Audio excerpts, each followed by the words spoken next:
কালো বিড়াল দেখে যে বলটা খেলতে নামলেন ডেভন কনওয়ে, তাতেই ফিরে গেলেন সাজঘরে। ঘটনাটা ঘটল করাচি স্টেডিয়ামে ত্রিদেশীয় সিরিজের ফাইনালে।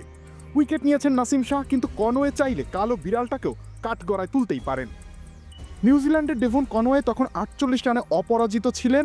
মাঠে একটা কালো রঙের বিড়াল আসলো, হাঁটাহাঁটি করলো, এরপর দৌড়ে মাঠের বাইরেও চলে গেল।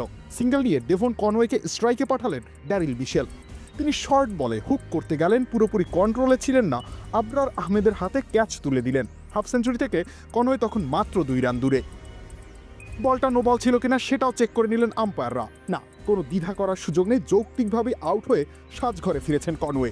লো স্কোরিং ম্যাচে নিউজিল্যান্ডের দ্বিতীয় উইকেটের পতন, ম্যাচে লড়াইয়ের আভাস। ম্যাজিক হার্বাল টুথপেস্ট দূর করে দুর্গন্ধ সৃষ্টিকারী দাঁতের সমস্যা। ইয়েস, দেখাও তোমার ম্যাজিক। এই বিড়াল মহাশয় আবার ম্যাচের শুরু থেকেই করাচিতে বেশ আলোচিত ছিলেন। নিউজিল্যান্ড যখন ফিল্ডিংয়ে, তখনও তিনি একবার মাঠ পরিদর্শনে বের হয়েছিলেন। তখন অবশ্য এক বেরসিক চিল এসে তাকে এতটাই বিরক্ত করেন যে তিনি মাঠ ছাড়তে বাধ্য হন। আর দ্বিতীয় ইনিংসে তিনি সেই শোধ যেন নিলেন কনওয়ের উপরে, কনওয়েকেই মাঠ ছাড়তে বাধ্য করলেন।